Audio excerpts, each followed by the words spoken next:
أعوذ بالله من الشيطان الرجيم. بسم الله الرحمن الرحيم.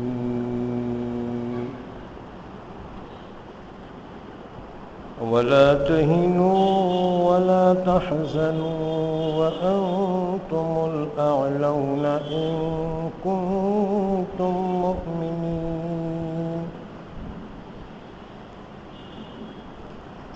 إن يمسسكم قرح فقد مس القوم قرح مثله وتلك الأيام نداولها بين الناس وليعلم الله الذين آمنوا ويتخذ منكم شهداء والله لا يحب الظالمين.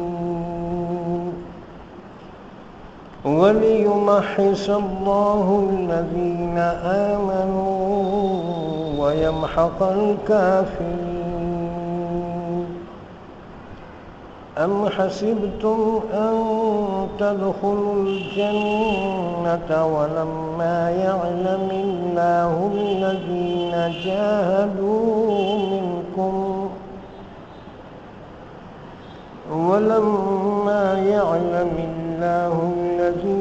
جاهدوا منكم ويعلم الصابرين. ولقد كنتم تمنون الموت من قبل أن تلقوه فقد رأيتموه وأنتم تنظرون. وما محمد إلا رسول قد خلت من قبله الرسل أفإن مات أو قتل انقلبتم على أعقابكم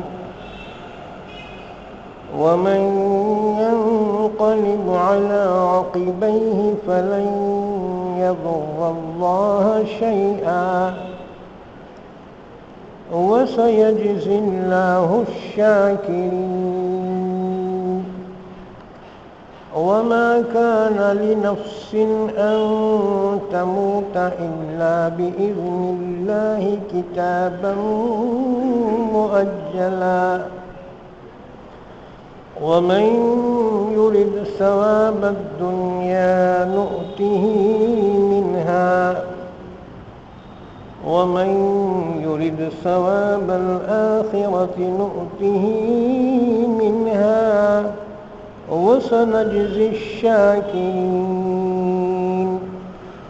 وكأي من نبي قاتل معه ربيون كثير فما وهنوا لما أصابهم في سبيل الله وما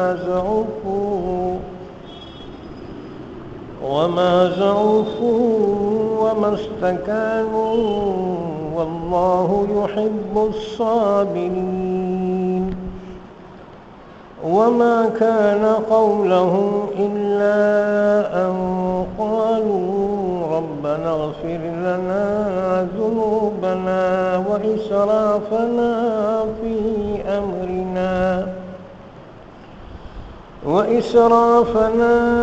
في أمرنا وثبت أقدامنا وانصرنا على القوم الكافرين.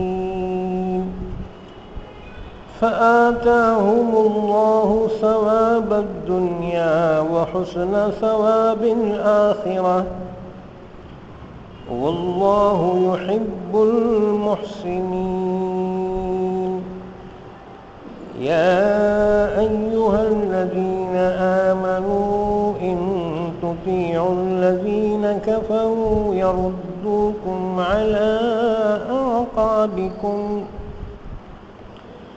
يردوكم على أعقابكم فتنقلبوا خاسرين بل الله مولاكم وهو خير الناصرين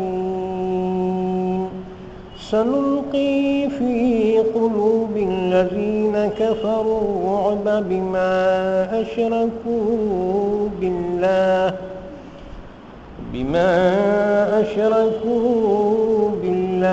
ما لم ينزل به سلطانا ومأواهم النار وبئس مثوى الظالمين ولقد صدقكم الله وعده إذ تحصونهم بإذنه حتى إذا فشلتم وتنازعتم في الأمر وعصيتم من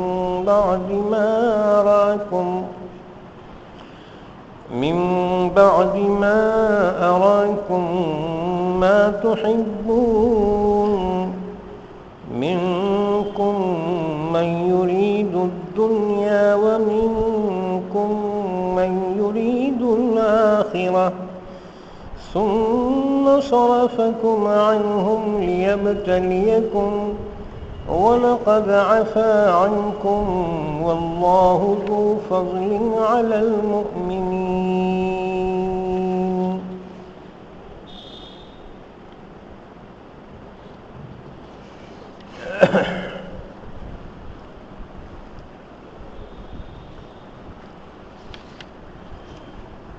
پناہ میں آتا ہوں میں اللہ کی شیطان مردود سے شروع کرتا ہوں میں اللہ کے نام سے جو بڑا مہربان نہایت رحم کرنے والا ہے ولا تہینوا ولا تحزنوا اور تم سست نہ ہو جاؤ اور غم نہ کرو اور تم ہی غالب رہو گے اگر تم ایمان والے ہو اگر تم کو پہنچا ہے زخم تو یقیناً قوم کو بھی پہنچ چکا ہے اسی طرح کا زخم اور یہ دن ہم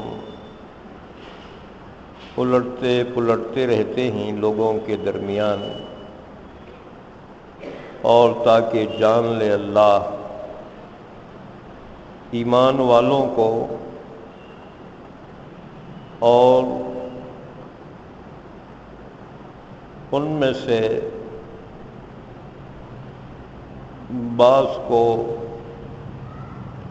اور تم میں سے بعض کو شہید بنا دے اور اللہ ظالموں سے محبت نہیں رکھتا اور اس لیے ہوا تاکہ اللہ پاک صاف کر دے ایمان والوں کو اور مٹا دے ظالموں کو مٹا دے کافروں کو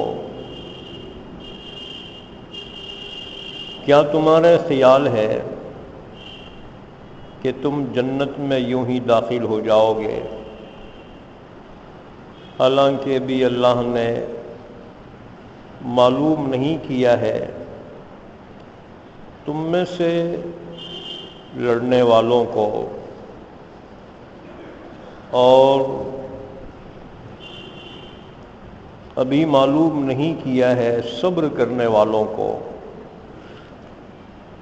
اور یقیناً تم تمنا کرتے تھے موت کی اس سے پہلے کہ اس سے تم ملاقات کرو سو اب دیکھ لیا تم نے اس کو آنکھوں کے سامنے اور محمد صلی اللہ علیہ وسلم تو ایک رسول ہیں، یقیناً آپ سے پہلے بہت سے رسول گزر چکے ہیں، کیا پھر اگر آپ انتقال کر جائیں یا شہید کر دیے جائیں تو تم لوگ الٹے پاؤں پھر جاؤ گے؟ اور جو کوئی پھر جائے گا الٹے پیر تو ہرگز وہ اللہ کا کوئی نقصان نہیں کرے گا، اور ان قریب اللہ بدلہ دے گا شکر گزاروں کو۔ اور کسی نفس کا اختیار نہیں ہے کہ وہ مر جائے مگر اللہ کے حکم سے، ایک وقت مقررہ ہے، اور جو کوئی چاہے گا دنیا کا بدلہ تو ہم اس میں سے اس کو دے دیں گے، اور جو چاہے آخرت کا ثواب تو ہم اس میں سے اس کو دے دیں گے، اور ان قریب ہم بدلہ دیں گے شکر گزاروں کو۔ اور بہت سے نبی کہ جن کے ساتھ مل کر اللہ والوں نے قتال کیا، پھر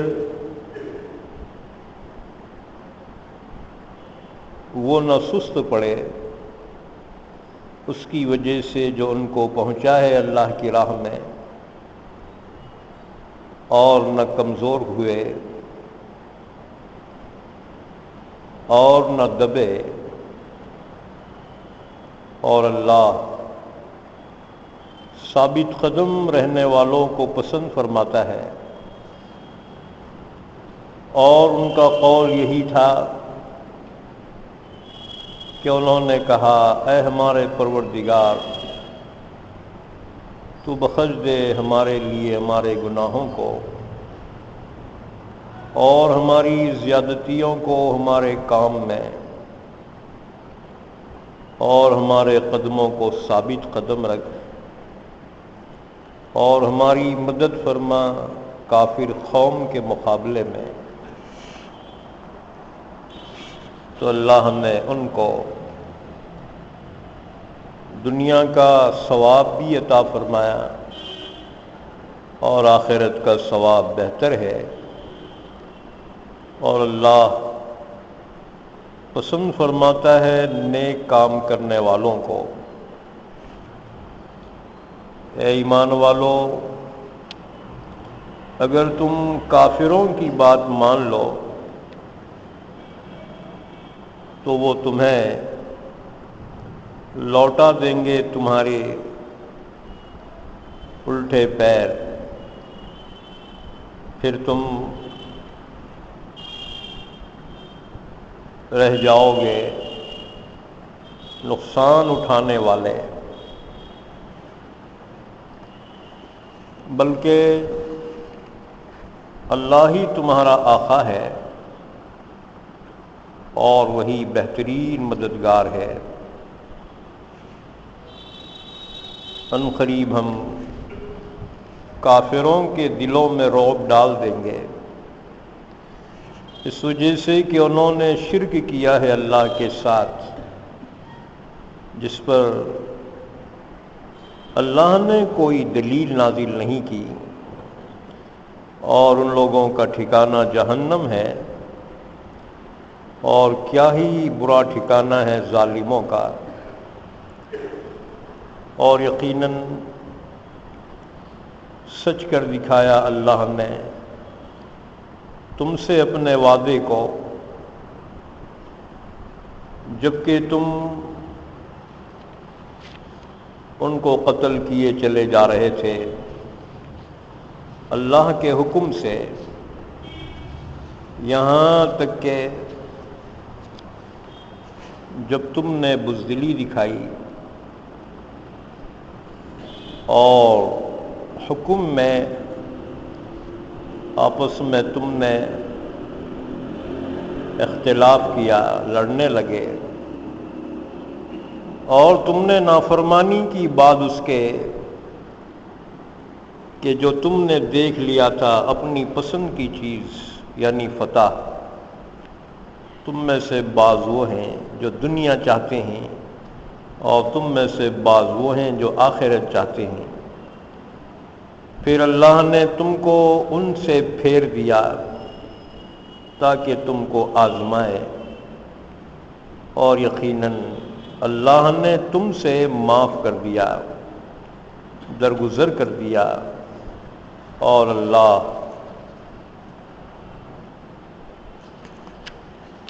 ایمان والوں پر مہربان ہے۔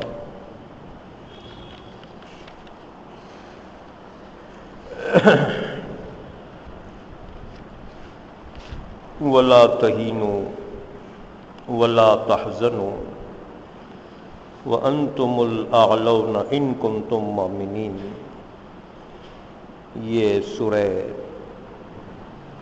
آل عمران کی آیت نمبر 129 سے لے کر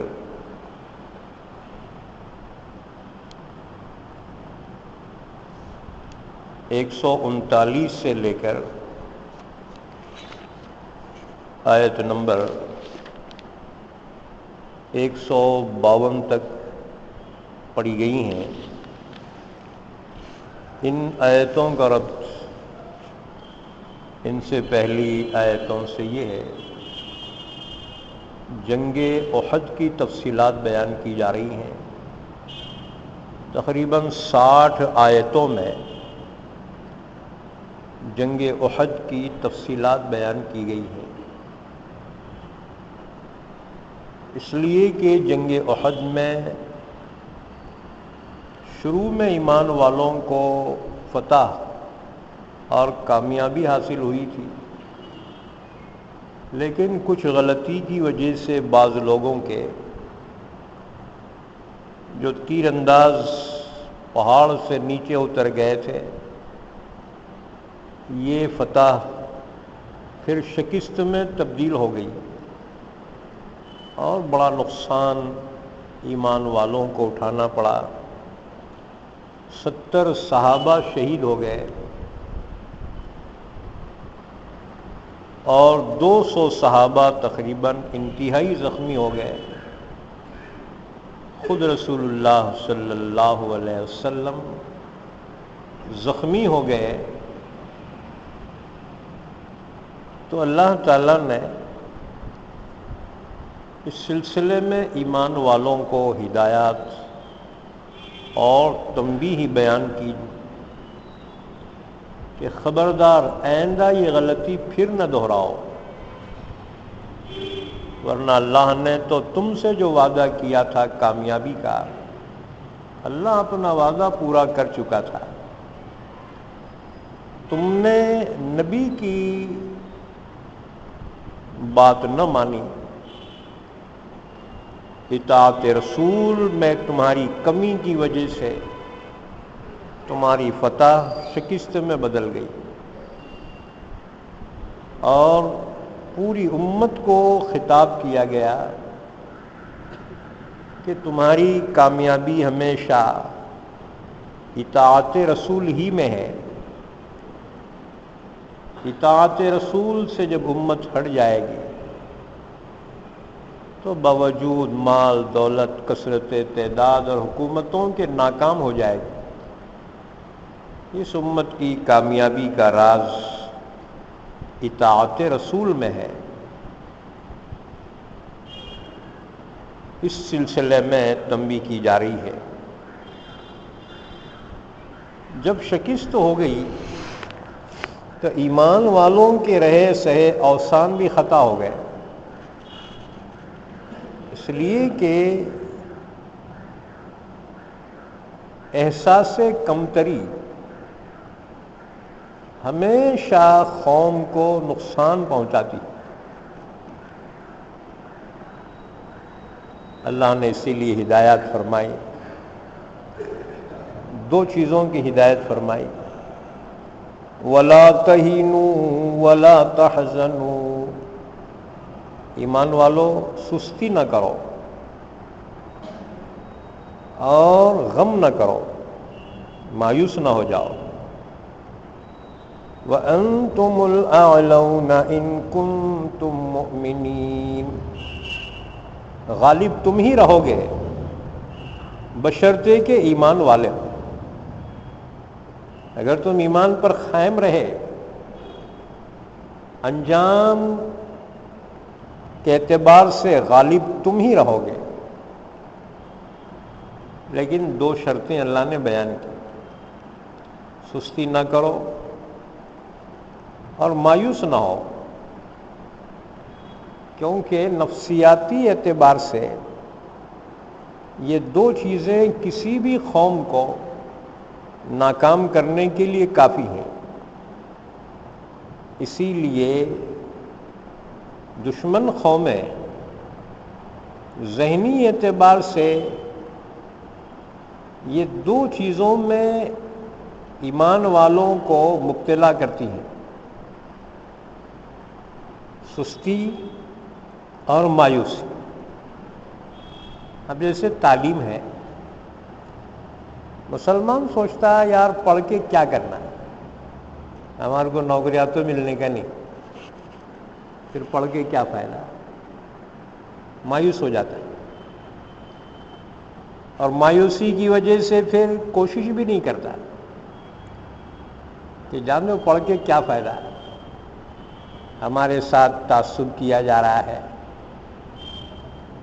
پھر پڑھ لکھ کر کیا فائدہ. یاد رکھو اللہ نے فرمایا خبردار تم مایوس نہ ہونا،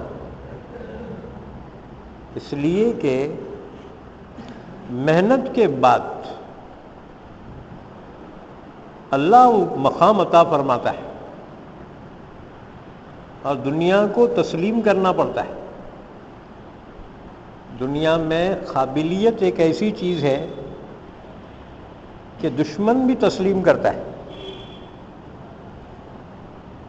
اس لیے ایمان والوں کو حکم دیا گیا وَلَا تَهِنُوا وَلَا تَحْزَنُوا، سست نہ پڑو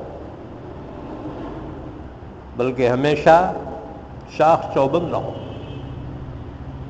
یعنی مسلمان شارپ ہونا، سستی نہیں، مایوسی نہیں، کیونکہ اللہ سے بڑھ کر کون سہارا ہے، نبی سے بڑھ کر دعا کرنے والے کون ہیں. پھر ایمان والوں کو مایوس ہونے کی ضرورت کیا ہے، آج کے حالات کل رہیں گے کوئی ضروری نہیں. ہر نکلنے والا سورج اللہ کے فیصلے کو لے کر نکلتا ہے. لہذا ایمان والوں کو کبھی مایوس نہ ہونا چاہیے، اور مایوسی کفر ہے، کیونکہ شیطان مایوس ہو گیا تھا، انجام یہ ہوا کہ اس نے کفر کیا. لہذا بندوں کو کسی حالت میں بھی مایوس نہیں ہونا چاہیے، خصوصاً ایمان والوں کو ہمیشہ ایک نئے عزم کے ساتھ نئی صبح کرنا چاہیے. کل کی مایوسی طویل نہ ہو بلکہ ہر دن ایمان والوں کے حوصلے میں اضافہ ہونا چاہیے. علامہ اقبال نے بڑی پیاری بات کہی کہ تم دیے باد مخالف سے نہ گھبرا اے عقاب. عقاب بولے تو پرندہ، گروڑ پکشی.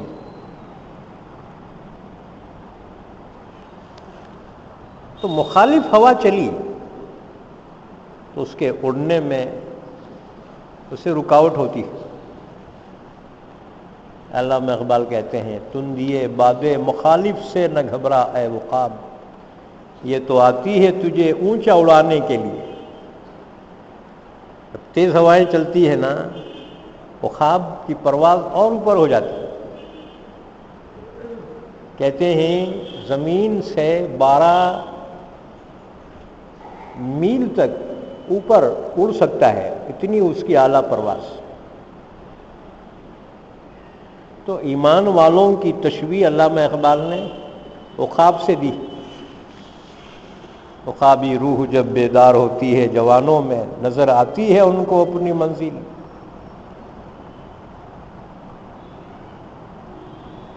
تو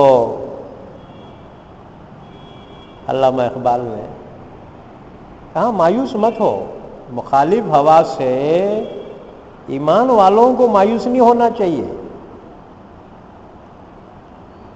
بلکہ اس کی پرواز اور اونچی ہونا چاہیے، یعنی ٹف کا مقابلہ ہونا۔ ایمان والے مایوس نہیں ہونا، کمپٹیشن میں آنا، تعلیم میں، اسی طرح سے دنیا کے میدان میں کمپٹیشن میں آنا، اس کا حوصلہ اور بڑھتا ہے۔ تو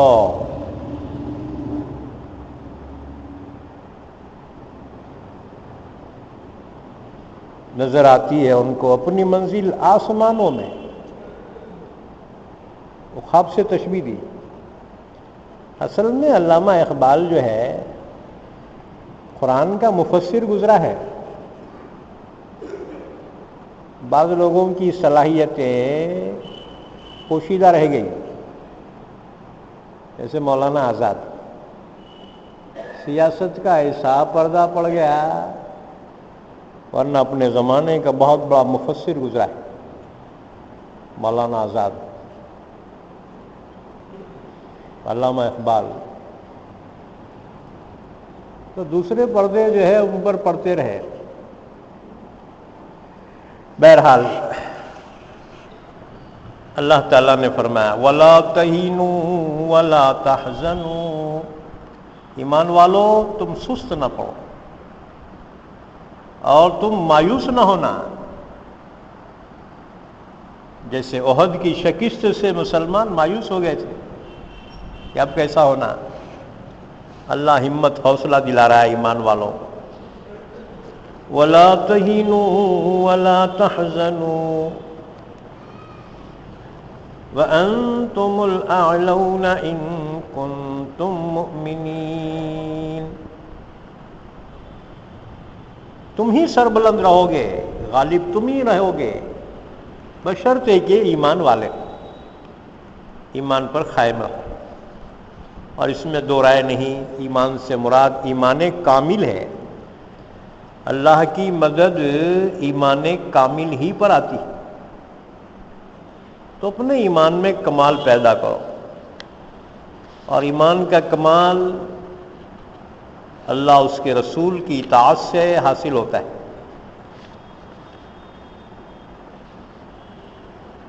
تو احد میں جو عارضی شکست ہوئی تھی تو اس کے 3 اسباب تھے احد کے شکست کے۔ پہلا سبب تو یہ تھا کہ رسول اللہ صلی اللہ علیہ وسلم نے تیر اندازوں کو جو پہاڑ پر مقرر کیا تھا، فتح کے بعد ان میں اختلاف ہو گیا، اور مسلمانوں میں آپس کا اختلاف ہمیشہ نقصان دہ ثابت ہوا ہے۔ حالانکہ اللہ کے نبی ان کے درمیان موجود ہیں، اس کے باوجود اختلاف کی وجہ سے شکست اٹھانی پڑی۔ لہذا ناکامیابی کی ایک وجہ آپس کا اختلاف۔ نمبر 2، دوسرا سبب احد کی ناکامیابی کا یہ ہوا کہ کسی نے جھوٹی خبر اڑا دی، افواہ، کہ اللہ کے نبی شہید ہو گئے۔ اصل میں ابن قمیہ نے حضرت مصعب بن عمیر رضی اللہ تعالیٰ عنہ پہ حملہ کیا تھا۔ مصعب بن عمیر کو حضور نے اسلام کا پرچم عطا فرمایا، جھنڈا، علمبردار تھے وہ۔ تو ابن قمیہ نے مصعب بن عمیر رضی اللہ تعالیٰ عنہ پہ وار کیا۔ اچھا، مصعب بن عمیر رضی اللہ تعالیٰ عنہ شباہت میں رسول اللہ صلی اللہ علیہ وسلم سے ملتے جلتے تھے۔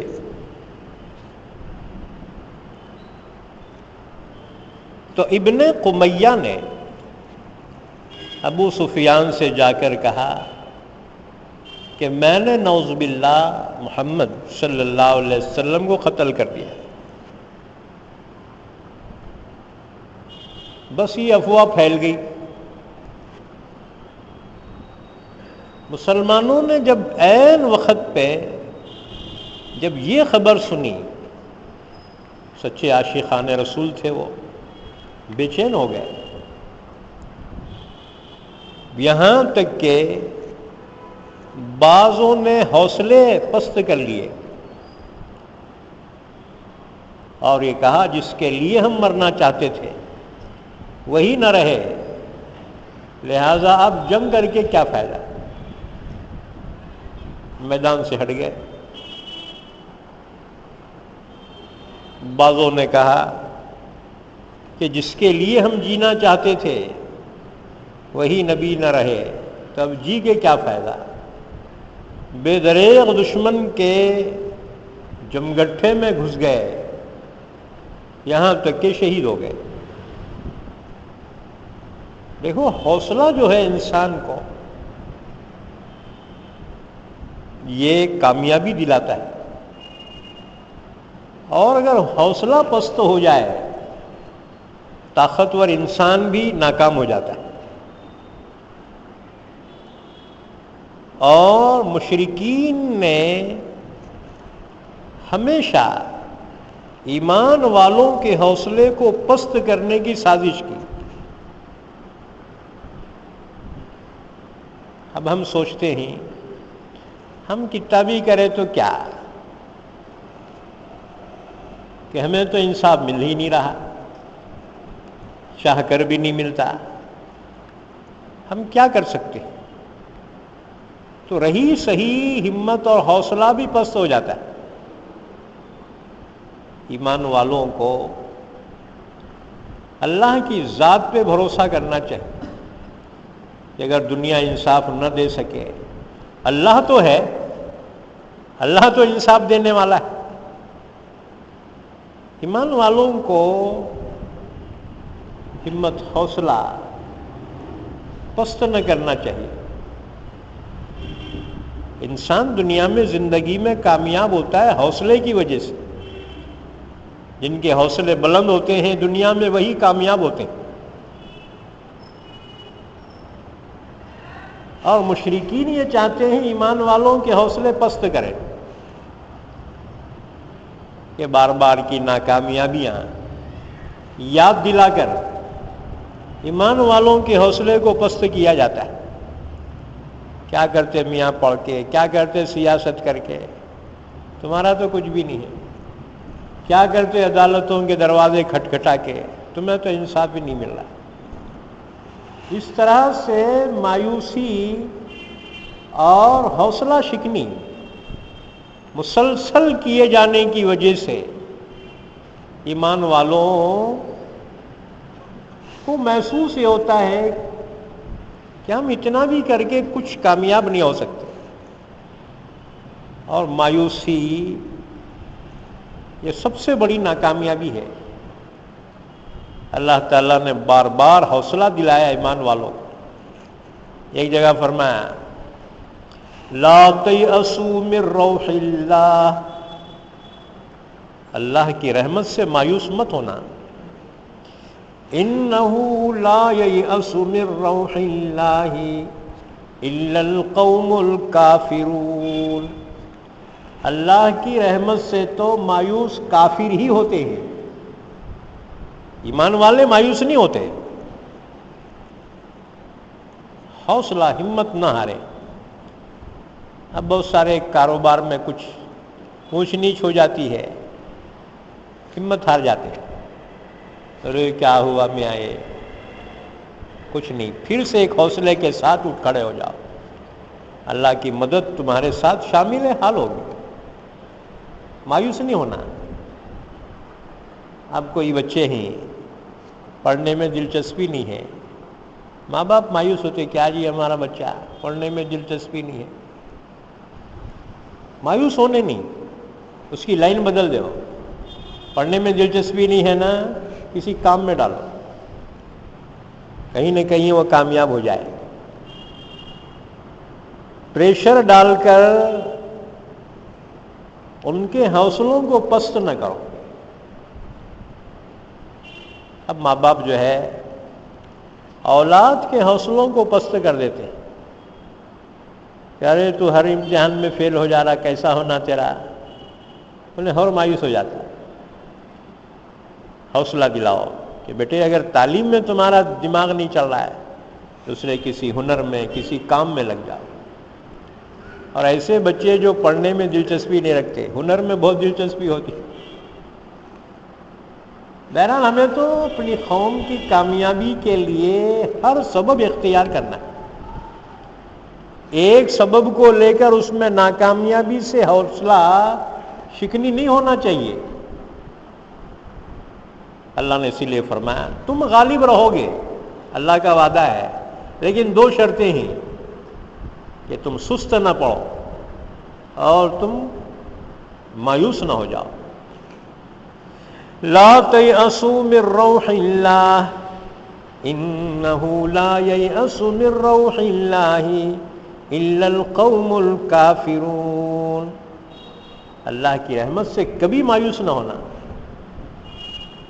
مایوس ہونے والے تو کافر ہی ہیں، تم تو ایمان والے ہو۔ تو گویا اس آیت میں ایمان والوں کو حوصلہ دلایا جا رہا ہے، اور دو چیزوں سے منع کیا جا رہا ہے، سستی ایمان والوں میں نہیں ہونا۔ اب سب قوموں کے جاگنے کا وقت ہوتا ہے، ہماری قوم اس وقت سوتے رہتی،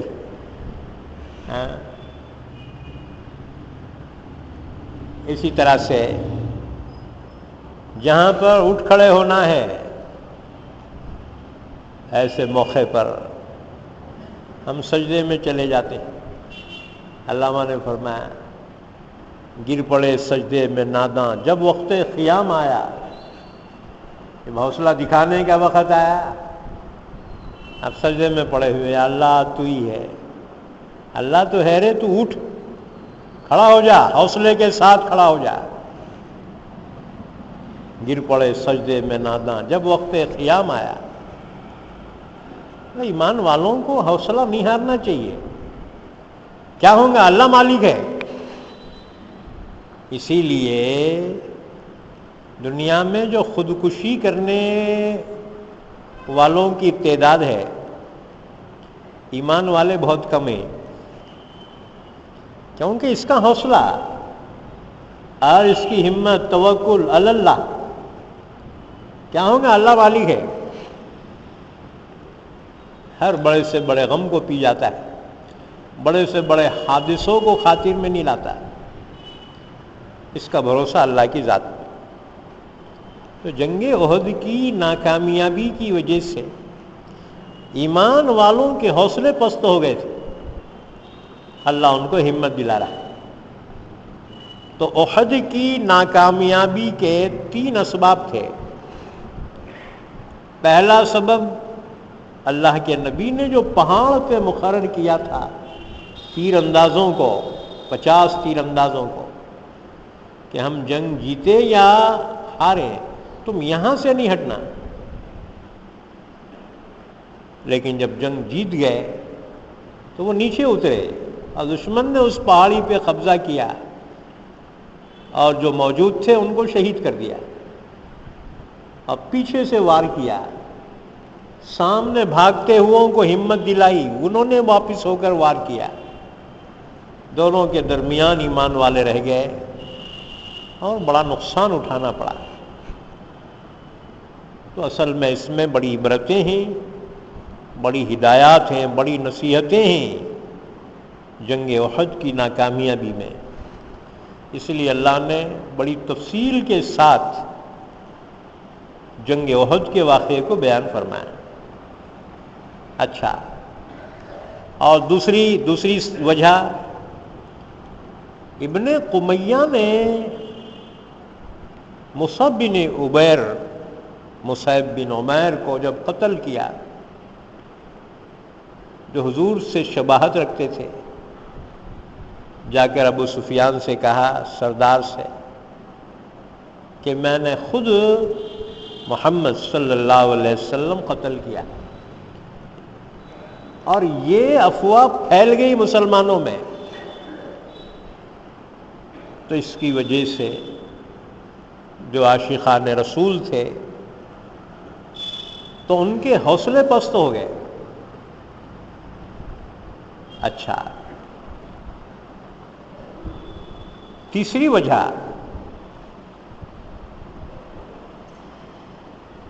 وجہ یہ ہے کہ اللہ کے رسول کی نافرمانی کی، آپس میں اختلاف کیا۔ عبداللہ ابن جبیر نے ان کو منع کیا، دیکھو اللہ کے نبی کا حکم ہے کہ یہاں سے نہ ہٹنا، اس میں اختلاف کیا۔ جی اللہ کے نبی کا حکم تو جب تک تھا جب فیصلہ نہ ہو، فیصلہ ہو چکا، لہذا اب یہاں رہ کر کیا حاصل؟ جس کی وجہ سے کامیابی ناکامیابی سے بدل گئی۔ تو اللہ تعالیٰ حوصلہ دلا رہا ہے، وَلَا تَهِنُوا وَلَا تَحْزَنُوا، ایمان والو تم سست نہ پڑو اور مایوس نہ ہونا، غم نہ کرنا، شکست کا غم نہ کرنا۔ وَأَنْتُمُ الْأَعْلَوْنَ إِن كُنتُم مُؤْمِنِينَ، تم ہی سربلند رہو گے اگر تم ایمان والے ہو۔ پھر اللہ ہمت دلا رہا ہے، إِن يَمْسَسْكُمْ قَرْحٌ فَقَدْ مَسَّ الْقَوْمَ قَرْحٌ مِثْلُهُ، ایمان والو تم جنگ ہار گئے، اتنے مایوس کیوں ہو گئے؟ بھئی دوسری تمہاری مقابلے کی قوم، اس سے پہلے سال وہ بھی تو ہار گئے تھے۔ بھئی ایک مرتبہ شکست تم کو ہوئی تو ان کو بھی تو ہوئی ہے۔ جنگ بدر میں وہ دوسری قوم ہار گئی تھی نا، ان سے تو بھی سبق لینا تھا کہ وہ مایوس نہیں ہوئے، پھر سے حوصلے کے ساتھ مقابلے کے لیے آئے، بدر کا انتقام لینے کے لیے حوصلے کے ساتھ احد میں آئے۔ لہذا تمہیں اس قوم سے عبرت حاصل کرنا چاہیے۔ إِن يَمْسَسْكُمْ قَرْحٌ فَقَدْ مَسَّ الْقَوْمَ قَرْحٌ مِثْلُهُ، اگر تمہیں شکست کا زخم پہنچا ہے تو قوم کو اسی جیسا شکست کا زخم پہنچ چکا ہے۔ مشرکین مکہ بھی تو ہار گئے تھے بدر کے اندر، تو تم اتنا حوصلہ پست کیوں کر رہے ہو؟ وَتِلْكَ الْأَيَّامُ نُدَاوِلُهَا بَيْنَ النَّاسِ، اور ہم یہ شکست و فتح کے دن بدلتے رہتے ہیں قوموں کے درمیان۔ آج یہ کامیاب ہو گئے تو وہ ناکام، پھر کبھی اس کا الٹا ہو جاتا ہے کہ کبھی وہ کامیاب ہو گئے تو یہ ناکام۔ تو یہ تو اللہ کی جانب سے ایام بدلتے رہتے ہیں، ایک شخص ہمیشہ کامیاب نہیں ہو سکتا اور ایک شخص ہمیشہ ناکام بھی نہیں ہو سکتا۔ آج ناکام ہوا کل کامیاب ہوگا، آج کامیاب تھا کل ناکام ہوگا۔ کیونکہ اللہ تعالیٰ کی حکمت ہے یہ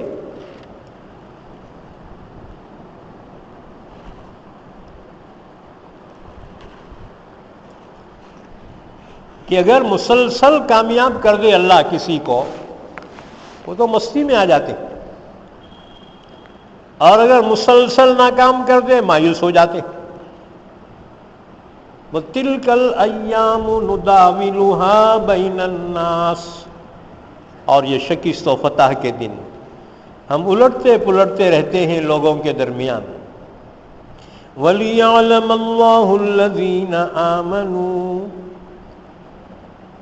اللہ نے فرمایا احد کی ناکامیابی کی حکمت ایک تو یہ ہے کہ اللہ تمہیں آزمانا چاہتا تھا کہ تم میں سے کون حقیقی ایمان والے ہیں، کہ ایمان والے ہر حال میں اللہ کی ذات پہ بھروسہ کرتے ہیں، کامیابی میں بھی اور ناکامیابی میں بھی۔ اللہ تعالیٰ یہ چاہتا تھا کہ تم میں سے کون ایمان والے ہیں آزمائے۔ اور دیکھو ایمان جو نکھر کر آتا ہے مصیبت ہی میں آتا ہے،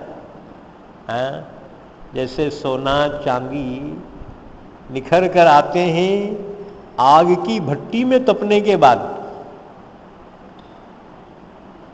ورنہ میل کچیل اس پہ لگتے ہی رہتا ہے۔ یہ امتحان کی بھٹی میں ایمان والوں کا ایمان بہت زیادہ نکھر کر آتا ہے۔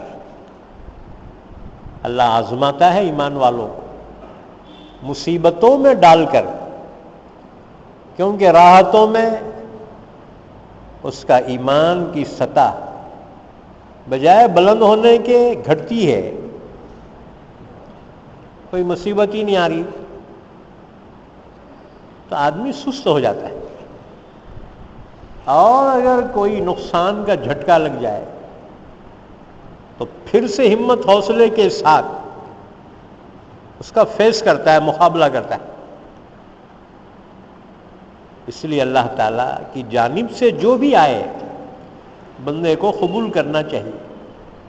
راحت بھی اللہ کی جانب سے ہے اور مصیبت بھی اللہ کی جانب سے، لیکن خود ہو کر اللہ سے مصیبت طلب مت کرو، کیونکہ تم جو ہے اس کا حوصلہ نہیں رکھتے۔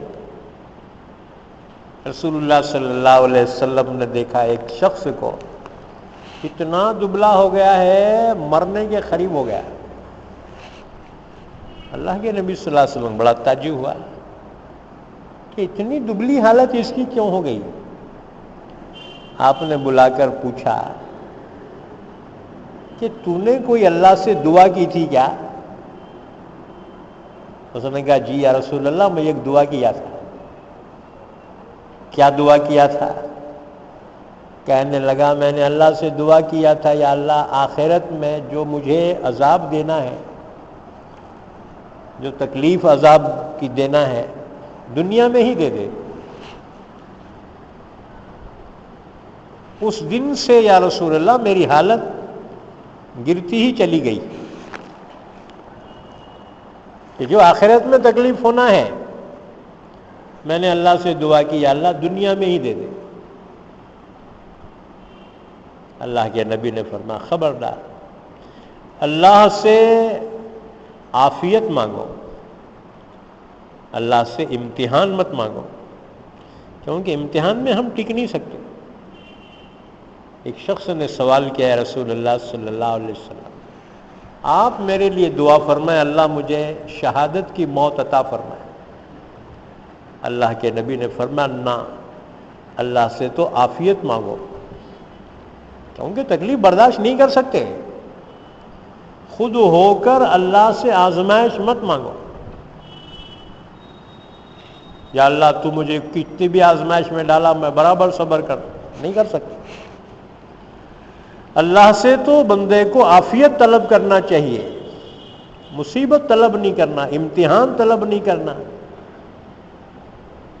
کیونکہ بندے میں اتنی کیپیسٹی نہیں ہے برداشت کرنے کی۔ تو آپ نے فرمایا اللہ سے تو عافیت طلب کر.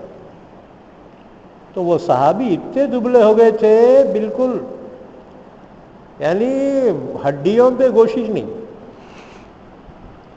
اللہ کے نبی کو بڑا تعجب ہوا کہ اس شخص کی حالت ایسی کیوں گر رہی ہے. بلا کے پوچھا تم نے کوئی اللہ سے دعا مانگی تھی کیا؟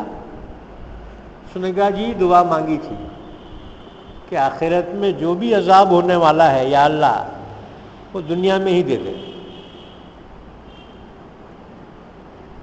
اللہ کے نبی نے منع فرمایا کہ اللہ سے تو عافیت مانگو، اللہ سے راحت مانگو، کہ ہم آزمائے جانے کے قابل نہیں ہیں، برداشت نہیں ہو سکتا. اپنے اولاد کے لیے بھی عافیت مانگو، اپنے گھر والوں کے لیے بھی اللہ سے عافیت مانگو، راحت مانگو. ہاں کبھی خود مصیبت میں اللہ آزمائے تو بھی ثابت قدم رہو، لیکن مانگ کر اللہ سے مصیبت مت لو.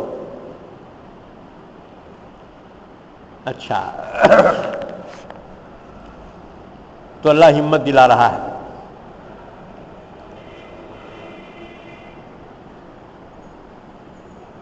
إِن يَمْسَسْكُمْ قَرْحٌ فَقَدْ مَسَّ الْقَوْمَ قَرْحٌ مِثْلُهُ. ایمان والو اگر تم کو شکست کا زخم پہنچا ہے تو اس قوم کو تو بھی پہنچ چکا ہے، لیکن وہ قوم ہمت نہیں ہاری اور تم ہمت ہار رہے ہو. وَتِلْكَ الْأَيَّامُ نُدَاوِلُهَا بَيْنَ النَّاسِ. اور یہ دن شکست اور فتح کے ہم الٹتے پلٹتے رہتے ہی لوگوں کے درمیان. جیسے دیکھو پارٹیاں، ہاں ایک پارٹی کا صفایا ہو گیا اور جو کبھی نہیں تھے اقتدار میں آ گئے. ابھی ہمیشہ کے فیصلہ نہیں ہے یہ، اور ڈول جو ہے گھومتے رہتا ہے. ہاں ایک ڈول نیچے گیا وہ اوپر آ رہا ہے، یہ چکر چل رہا ہے. اللہ نے فرمایا تلک الایام نداولها بین الناس وَلِيَعْلَمَ اللَّهُ الَّذِينَ آمَنُوا. اللہ آزمانا چاہتا تھا کہ تم میں واقعتاً ایمان والے کون ہیں، صبر ثابت قدم رہتے ہیں یا نہیں. وَيَتَّخِذَ مِنْكُمْ شُهَدَاءَ. اور اللہ چاہتا تھا تم میں بعضوں کو شہادت کا مقام عطا فرمائے. 70 صحابہ شہید ہو گئے. وہ 70 میں سے 10 صحابہ تو ایسے تھے کہ دشمن نے ان کے چہرے بگاڑ دیے، آنکھیں نکال دی، ناک کاٹ دی، ہونٹ کاٹ دیے اور ہاتھوں کی انگلیاں کاٹ ڈالی، پیروں کی انگلیاں کاٹ لی، اعضائے تناسل کاٹ دیے.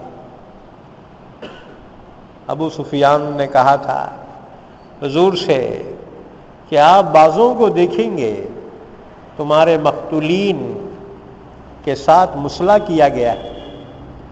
ابو سفیان نے کہا لیکن میں نے یہ حکم نہیں دیا تھا، میں نے کسی کے ناش کی بے حرمتی کا حکم نہیں دیا تھا، لیکن انتقام کے جوش میں آ کر بعضوں نے یہ حرکتیں کی.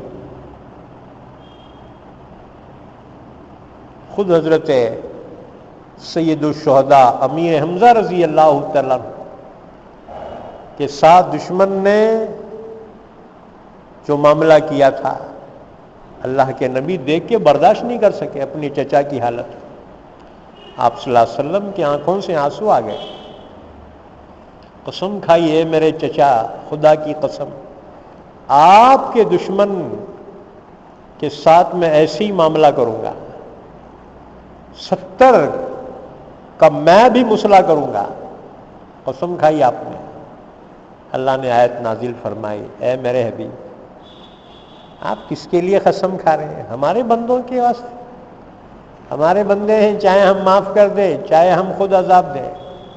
آپ کو اس طرح سے بندوں کے لیے سختی کا حکم نہیں ہے، اللہ کو خود منع فرمانا پڑا. تو آپ نے اپنی قسم کا کفارہ ادا کیا. اتنا صدمہ آپ کو پہنچا، حالانکہ آپ خود زخمی تھے، لیکن چچا کی حالت جو دیکھی تو آپ برداشت نہیں کر سکتے. حضرت حمزہ کی بہن تھی حضرت صفیہ، حضور صلی اللہ علیہ وسلم کی پھوپھی، حضرت زبیر کی والدہ. ان کو معلوم ہوا کہ بھائی کے ساتھ ایسا معاملہ ہوا ہے، تو وہ چلی اپنے بھائی کی نعش دیکھنے کے واسطے. اللہ کے نبی نے دیکھا، اونچی پوری عورت، پہچان گئے یہ پھوپھی ہیں. یہ حضور کا پورا خاندان جو تھا ہیٹڈ تھا، اور یہ نہایت حسین خوبصورت اللہ کے نبی کا پورا خاندان. آپ پہچان گئے، نقاب میں ہیں، یہ ضرور پھوپھی صفیہ ہونا. ان کے بیٹے کو بلایا، کہا جاؤ اپنی اماں کو روکو، کیونکہ چچا حمزہ کی حالت ایسی ہے کہ کوئی برداشت نہیں کر سکتا. یہ تو عورت ذات ہے، دیکھ کر برداشت نہیں کر سکیں گے. زبیر آئے، حضرت صفیہ جا رہی تھی. زبیر آئے، کہا اماں کہاں جا رہی؟ رکو، رک جاؤ. اٹھا کے جو مارا کہ ہٹ. مردانہ عورتیں تھیں وہ. زبیر نے فرمایا اللہ کے نبی نے منع کیا ہے. ایک دم قدم رک گیا. کیسی اطاعت تھی اللہ کے نبی کی، قدم ایک دم رک گیا اور کہا میں نے سنا ہے میرے بھائی کے ساتھ دشمن نے چہرے کی بے حرمتی کی ہے، جسم کی بے حرمتی کی. اللہ کے نبی نے محسوس کیا یہ برداشت کر سکتی ہیں، اس لیے اجازت دی. ساتھ میں 2 کپڑے کفن کے لیے آئی تھی حضرت صفیہ.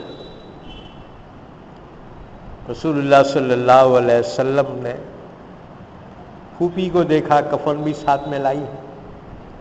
پیش کیا، یا رسول اللہ اپنے بھائی کے لیے کفن کے کپڑے 2 لائی تھی، لیکن دیکھا حضرت حمزہ کی نعش کے بازو میں اور ایک صحابی ہے، ان کے کفن کے لیے کچھ انتظام نہیں.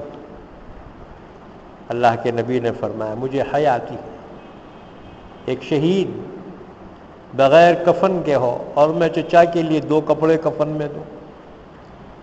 چنانچہ فرمایا ایک کپڑا چچا کے لیے اور ایک کپڑا اس شہید کے لیے. لیکن ایک کپڑا چھوٹا تھا، ایک بڑا تھا. بہرحال بڑا کپڑا تو اس شہید کو دیا گیا، چھوٹا حضرت حمزہ کے حصے میں ہے. حضرت حمزہ بھی بڑے ہیٹڈ تھے، وہ کپڑا ان کے لیے برابر نہیں آیا. سر پہ ڈھانپا جاتا پیر کھل جاتے، پیر پہ ڈھانپا جاتا سر کھل جاتا. اللہ کے نبی نے فرمایا سر ڈھانپ دو، اور پیروں پہ اذخر، ایک قسم کی گھاس ہوتی تھی اس زمانے میں، فرمایا اذخر پیروں پہ ڈال. اللہ کے نبی کے چہیتے چچا. حضور کو بہت دنوں تک صدمہ رہا اپنے چچا کی شہادت کا. یہ واقعات احد میں پیش آئے. رسول اللہ صلی اللہ علیہ وسلم نے جب جنگ کا فیصلہ ہو گیا، آپ صلی اللہ علیہ وسلم نے فرمایا کہ شہداء کو سامنے لاؤ، اور آپ نے ان کے لیے نماز جنازہ ادا کی. سب سے پہلے چچا کا جنازہ رکھا گیا سامنے، آپ نے نماز ادا کی، اپنے چچا کے لیے دعائے مغفرت. دوسرا جنازہ لایا گیا، آپ نے فرمایا چچا کے جنازے کو ایسے ہی رہنے دو، اس کے سامنے رکھا گیا. ایک ایک شہید کا جنازہ لایا جاتا تھا، لیکن چچا کا جنازہ وہیں پہ رہا. حضور نے ہر شہید پر ایک ایک دفعہ نماز جنازہ پڑھی، لیکن اپنے چچا پر اس دن 70 مرتبہ نماز جنازہ ادا کی. کیا محبت ہوں گی اللہ کے نبی کو اپنے چچا سے. واقعتاً رسول اللہ صلی اللہ علیہ وسلم کے ہم عمر تھے. حضرت حمزہ والد کی طرف سے چچا ہونا، والدہ کی طرف سے خلیرے بھائی ہونا، کیونکہ اللہ کے نبی صلی اللہ علیہ وسلم کی والدہ محترمہ بی بی آمنہ اور حضرت حمزہ کی والدہ حضرت حالہ، یہ دونوں چچازاد بہنیں تھیں. گویا حضرت حمزہ خلیرے بھائی بھی ہونا تھا اماں کی طرف سے، بابا کی طرف سے چچا ہونا تھا. اور تیسرا رشتہ اللہ کے نبی صلی اللہ علیہ وسلم اور حضرت حمزہ نے ایک ہی خاتون سے دودھ پیا تھا، تو دودھ شریک بھائی بھی ہونا. اسی لیے حضرت حمزہ کی شہادت کے بعد ان کے بال بچے مکے میں رہ گئے تھے. حضرت حمزہ کی ایک بیٹی تھی. حضور صلی اللہ علیہ وسلم جب مکہ پہنچے ہیں تو بعض صحابہ نے عرض کیا ہے رسول اللہ صلی اللہ علیہ وسلم آپ اپنے چچا کی بیٹی سے نکاح کیوں نہیں کرتے؟ سہارا ہو جائے گا. چچا مرحوم شہید کی بیٹی ہے. اللہ کے نبی نے فرمایا تم نہیں جانتے، وہ میرے چچا بھی تھے اور میرے دودھ شریک بھائی بھی تھے، تو وہ بچی میری بھتیجی ہونا، بھتیجی سے نکاح تو حرام. تو ایک رشتہ تو چچا کی بیٹی، نکاح درست، لیکن فرمایا حضرت حمزہ میرے رضائی بھائی تھے، دودھ شریک بھائی تھے، لہذا وہ بچی میری بھتیجی ہونا، نکاح نہیں ہو سکتا. تو حضور صلی اللہ علیہ وسلم کو بہت بڑا صدمہ احد میں جو پہنچا اپنے چچا کی شہادت کا پہنچا. یاد رکھو حضرت حمزہ شکاری آدمی تھے، پہلوان تھے، شکاری تھے. ایک مرتبہ ابو جہل نے حضور کو کچھ سخت سست کہا. حضور بہت مایوس ہو گئے. حضرت حمزہ اس وقت موجود نہیں تھے، شکار گئے تھے. باندی نے حضرت حمزہ کے آنے کے بعد کہا کہ آج تو ابو جہل نے تمہارے بھتیجے کو بہت سخت سست کہا. حضرت حمزہ کو ٹینشن آ گیا، سیدھا حرم میں پہنچے. ابو جہل دوسرے سب سرداراں بیٹھے تھے، کمان موجود تھی. حضرت حمزہ نے اٹھا کے کمان ابو جہل کے سر میں ماری، سر ہی اس کا پھٹ گیا اور کہا خبردار آئندہ میرے بھتیجے سے اگر تو نے اس طرح سے بات کی مجھ سے برا کوئی نہیں. اس کو وارننگ بھی دی، دھمکی بھی دی ابو جہل کو، لیکن ابو جہل نے کچھ نہیں کہا. لوگوں نے کہا کیا بزدل ہے رے، انہیں حمزہ تیرے کو مارا، کم سے کم تو بدلہ لینا تھا. کہنے لگا جان ہو میں نے بھی اس کے بھتیجے کو بہت کچھ کہا. اب حضرت حمزہ حضور کے پاس آئے، آپ مایوس بیٹھے تھے.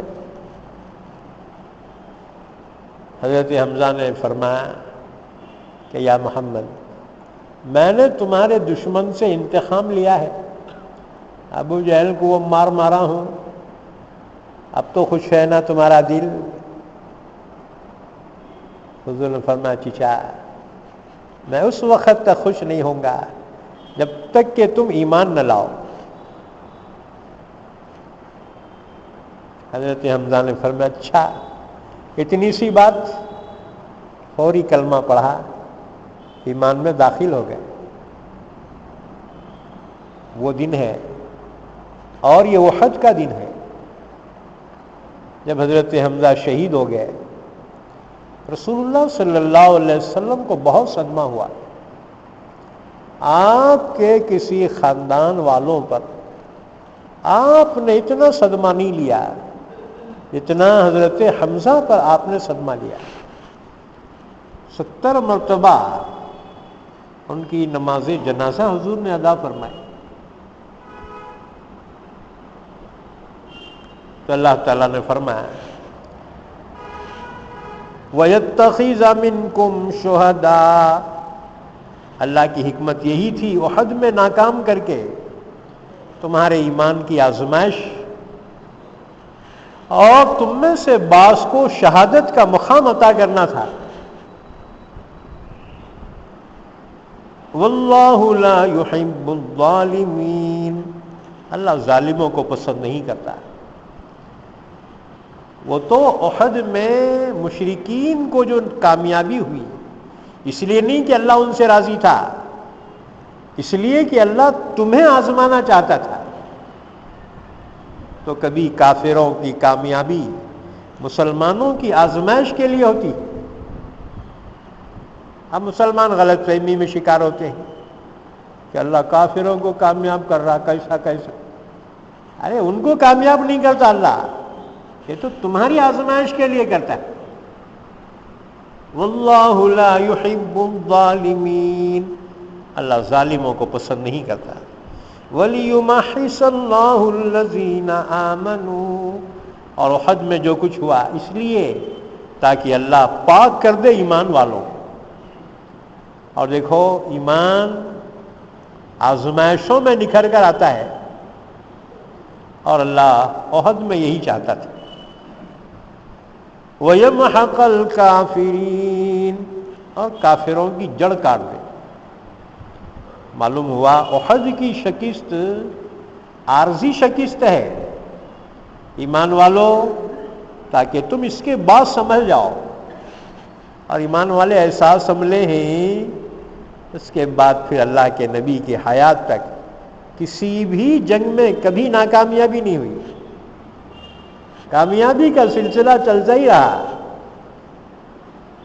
یہاں تک کہ آپ صلی اللہ علیہ وسلم اس دنیا سے رخصت ہو گئے، کامیابی کا سلسلہ رکا نہیں۔ تو اس سے معلوم ہوا کہ انسان کو ایک ٹھوکر ضروری ہے کہ اس کے بعد سنبھلتا۔ احد کی شکست میں ہزاروں فتح پوشیدہ تھی، یاد رکھو۔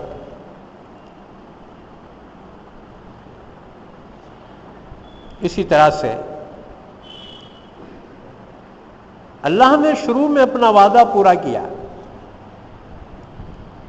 ایمان والو تمہاری غلطی کی وجہ سے تم ناکام ہو گئے، اور جب اتنی آزمائش آ پڑی ہے تم مایوس ہو گئے۔ اللہ نے فرمایا ام حسبتم ان تدخلوا الجنۃ، کیا تمہارا یہ گمان ہے جنت میں یوں ہی داخل ہو جاؤ گے بغیر آزمائش کے؟ وَلَمَّا يَعْلَمِ اللَّهُ الَّذِينَ جَاهَدُوا مِنكُمْ وَيَعْلَمَ الصَّابِرِينَ، ابھی اللہ نے تمہیں آزمایا ہی کہاں ہے، یہ تو معمولی آزمائش تھی احد میں، ابھی تو اللہ نے جانا ہی نہیں تم میں کون اس کی راہ میں جد و جہد کرنے والے اور کون مصیبتوں پہ صبر کرنے والے، ابھی مکمل آزمائش کہاں ہوئی تمہاری۔ پھر فرمایا تم کو تو بڑا شوق تھا نا اللہ کی راہ میں موت آنا، لیکن جب موت کو اپنی آنکھوں سے دیکھا تو پھر گھبرا گئے، تمہاری تو عین تمنا تھی نا اللہ کی راہ میں شہید ہوں گے، اللہ کی راہ میں موت آنا۔ اب جیسے یہاں سے حاجہ جاتے تمنا کرتے ہیں مدینے میں مر جانا، لیکن سب سے پہلے واپسی کی تیاری کرتے ہیں. ہاں، بیمار ہو گئے تو بے چین ہو جاتے ہیں. کیوں نہیں میاں، تیری تو بہت تمنا تھی نا مدینے میں جنت البقیع میں دفن ہونے کی. یہ انسان جو ہے نا بے صبرا ہے، اور ایک موقع پہ رہتا نہیں، بدلتے رہتا ہے. وَلَقَدْ كُنْتُمْ تَمَنَّوْنَ الْمَوْتَ مِنْ قَبْلِ أَنْ تَلْقَوْهُ. اللہ فرما رہا ایمان والو، جنگ احد سے پہلے تمہاری تو تمنا تھی موت کی کہ راہ خدا کی موت آئے.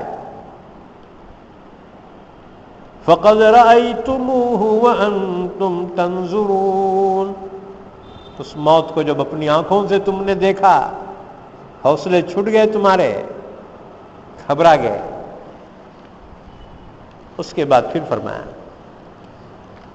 ایک سبب ناکامیابی کا یہ بھی تھا کہ رسول اللہ صلی اللہ علیہ وسلم کی شہادت کی خبر کسی نے اڑا دی تھی، خاص طور سے شیطان نے یہ جھوٹی افواہ پھیلا دی کہ اللہ کے نبی صلی اللہ علیہ وسلم شہید ہو گئے. صحابہ کے حوصلے پست ہو گئے. اللہ ہمت دلا رہا ہے، فرما رہا ہے کہ تم نے آپ صلی اللہ علیہ وسلم کی شہادت کا سن کر ہمت کیوں ہاری؟ تم نے آپ صلی اللہ علیہ وسلم اللہ کے رسول ہی تو ہیں. آپ سے پہلے بھی بہت سے رسول گزر چکے ہیں، اور ہر ایک کے لیے اللہ کی جانب سے موت بھی مقدر ہے. لہذا اگر نبی کی شہادت یا انتقال ہو جائے تو تم کیا ایمان سے پھر جاؤ گے؟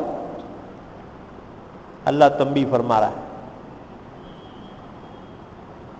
وَمَا مُحَمَّدٌ إِلَّا رَسُولٌ. یہ آیت احد میں نازل ہوئی. دیکھو، جب واقعتاً اللہ کے نبی صلی اللہ علیہ وسلم دنیا سے پردہ فرما گئے تو صحابہ کی حالت کیا تھی؟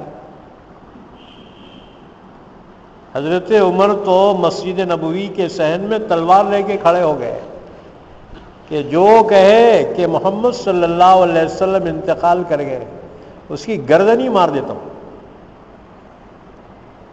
عمر کہتے تھے اللہ کے نبی جیسے معراج میں گئے تھے اللہ سے ملاقات کے لیے، اب بھی اللہ سے ملاقات کرنے کے لیے گئے ہیں اور واپس آئیں گے. اب دیکھو صحابہ پر اتنا صدمہ پڑا کہ اپنے ہوش میں نہیں رہے. صرف ایک ذات تھی جو باہوش، حضرت ابو بکر صدیق رضی اللہ عنہ. اس لیے نبی کے سچے خلیفہ اور جانشین ابو بکر صدیق ہی ہو سکتے تھے کہ اس وقت اتنا صدمہ صحابہ پہ تھا کہ بہت زیادہ.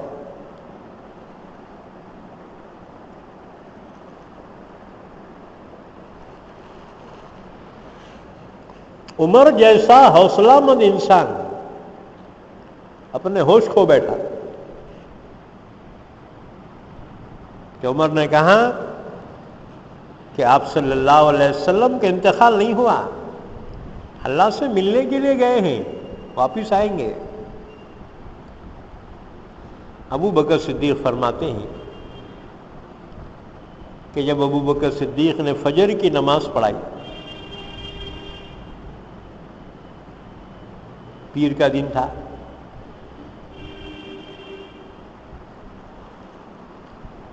یہ مسجد نبوی اور یہ جو کھڑکیاں دکھ رہے ادھر کے، ادھر حجرے ازواج مطہرات کے حجرے تھے. ابو بکر صدیق اللہ کے نبی صلی اللہ علیہ وسلم کے جانشین بنے ہوئے ہیں اور لوگوں کو امامت کرا رہے ہیں. فجر کی نماز ہے. نماز پڑھاتے پڑھاتے ابو بکر صدیق کا رخ حجرے مبارک کی طرف ہوا. ابو بکر صدیق کی نظر پڑی. اللہ کے نبی صلی اللہ علیہ وسلم پردہ ہٹائے ہوئے ہیں حجرے مبارک کا، اپنی امت کو دیکھ کر مسکرا رہے ہیں کہ امت اللہ کی عبادت میں ہے، نماز میں ہے. اللہ کے نبی صلی اللہ علیہ وسلم کے حجرے مبارک پہ پردے پڑے ہوئے تھے. آپ نے پردہ ہٹایا حجرے عائشہ سے اور آخری اپنی امت پر نظر عنایت فرما رہے ہیں. ابو بکر صدیق کی نظر پڑ گئی، بہت خوش ہوئے کیونکہ تقریباً 12 دن ہو گئے تھے آپ صلی اللہ علیہ وسلم بستر پہ مرض میں، لیکن اب جو ہے چہرے پہ رونق جو دیکھی. ابو بکر صدیق اتنا خوش ہوئے، ان کے دل نے کہا اب اللہ کے نبی صحت مند ہو گئے.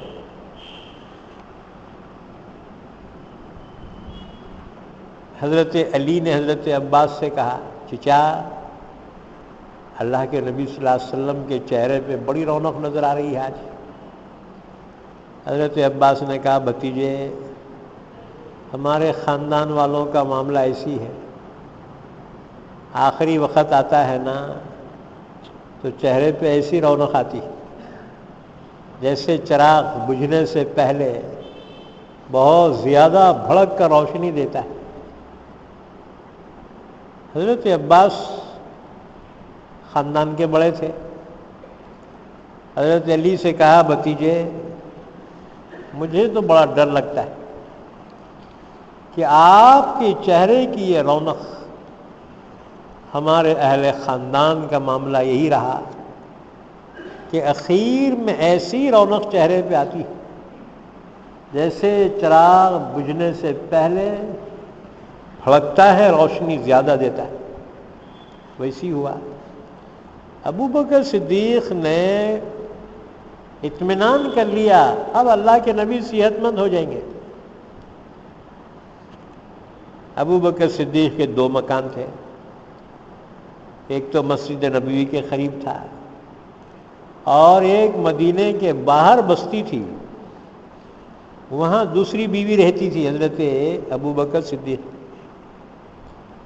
تو وہ دوسرے مکان کو چلے گئے ابو بکر صدیق. اطمینان ہو گیا کہ اللہ کے نبی صلی اللہ علیہ وسلم اچھے ہو گئے ہیں، اب کوئی جو ہے فکر کی بات نہیں. لیکن جب واپس آئے چاشتے کے وقت تو دیکھیں مسجد نبوی میں لوگوں کی کیفیت الگ الگ ہی ہو رہی. کوئی ممبر پہ سر رکھ کے رو رہا اور کوئی کسی پہ سکتہ طاری ہے، ہوش ہی نہیں ہے. ایک صحابی نے عثمان غنی علیہ السلام کیا السلام علیکم، کوئی جواب نہیں، اپنے آپ میں انتہائی صدمہ. اور عمر کا یہ حال ہے، عقل مند انسان تلوار لے کے کھڑا ہوا ہے مسجد نبوی کے صحن میں، کہہ رہا ہے خبردار جو کہے اللہ کے نبی کا انتقال ہو گیا اس کی گردن ہی مار دوں گا. آپ تو اللہ سے ملاقات کرنے کے لیے گئے ہیں، جیسے معراج میں گئے تھے اور واپس آئیں گے.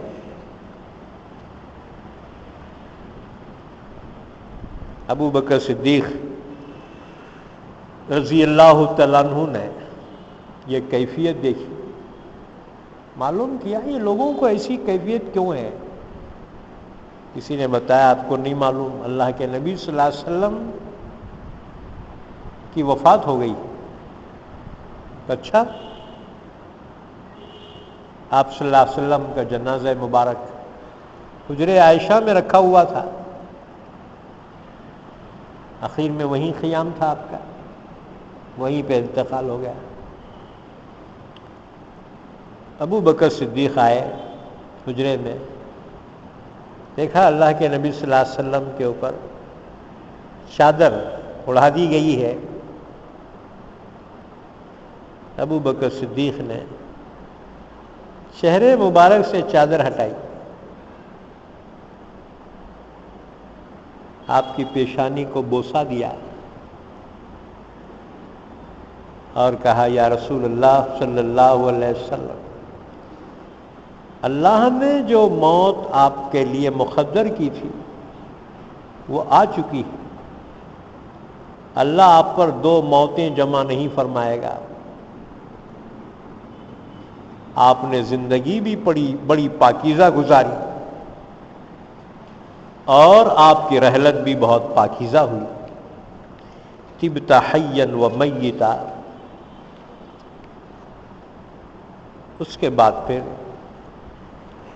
چادر مبارک آپ کے چہرے پر ڈال دی، حجرے سے باہر آئے،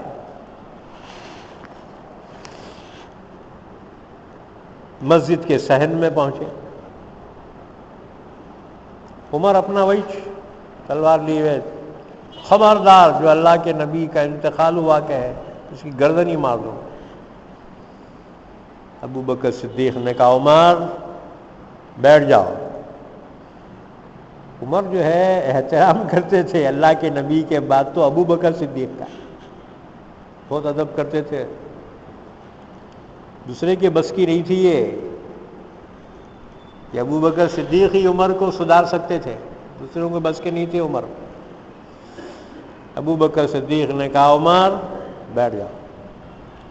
عمر فوراً بیٹھ گئے، ابو بکر صدیق کھڑے ہو گئے، سب کو جمع کیا، کہا ادھر آؤ، قریب آؤ، سب قریب آ گئے۔ ابو بکر صدیق نے خطبہ دیا اللہ کی حمد و ثنا اور نبی پہ درود کے بعد، کہا لوگوں کہ حضرت محمد صلی اللہ علیہ وسلم اللہ کے رسول تھے، خدا تو نہیں تھے، آپ کا انتقال ہو چکا ہے اور اللہ زندہ ہے، زندہ رہے گا، اس میں موت طاری نہیں ہوگی۔ پھر فرمایا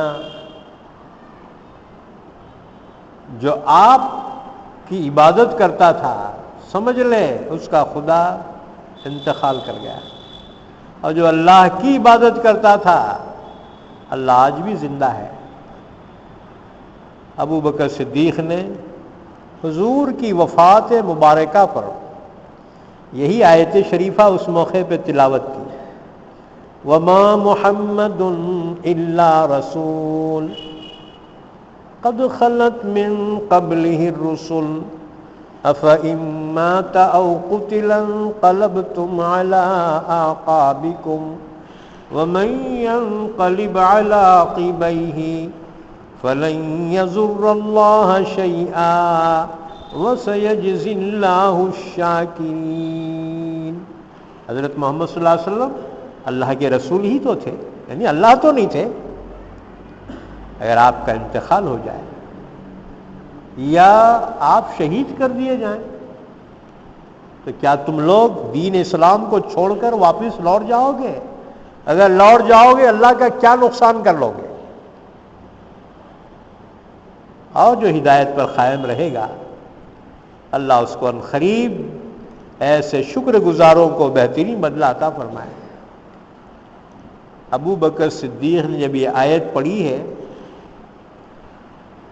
تو صحابہ کہتے ہیں ہمیں ہوش آیا، ہم یہ سوچنے لگے کہ یہ آیت گویا آج ہی نازل ہوئی ہے، ہم تو یہ آیت بھول گئے تھے۔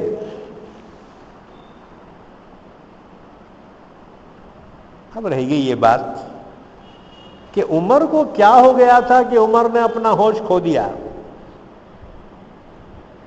عمر سے پوچھا گیا کہ تم یہ دعویٰ کیوں کر رہے تھے اللہ کے نبی انتقال نہیں کر گئے؟ عمر کہتے ہیں ایک آیت سے مجھے غلط فہمی ہو گئی، کنفیوژن ہو گیا تھا ایک آیت کی وجہ سے۔ وہ آیت کیا؟ اللہ نے فرمایا وَكَذَلِكَ جَعَلْنَاكُمْ أُمَّةً وَسَطًا لِتَكُونُوا شُهَدَاءَ عَلَى النَّاسِ وَيَكُونَ الرَّسُولُ عَلَيْكُمْ شَهِيدًا۔ امت محمدی، اللہ نے تم کو تمام امتوں کے لیے گواہ بنایا ہے، اور تم پر اللہ کے نبی گواہی دیں گے۔ عمر کہتے ہیں میں یہ سوچتا تھا کہ اللہ کے نبی صلی اللہ علیہ وسلم پہ وفات نہیں آئے گی، کیونکہ آپ اپنی امت کے گواہی دینے والے ہیں، آخر تک آپ اپنی امت کے حالات کو دیکھتے رہیں گے۔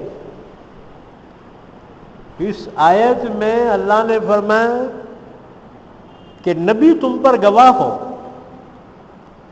وَيَكُونَ الرَّسُولُ عَلَيْكُمْ شَهِيدًا، رسول تمہارے لیے گواہ ہو۔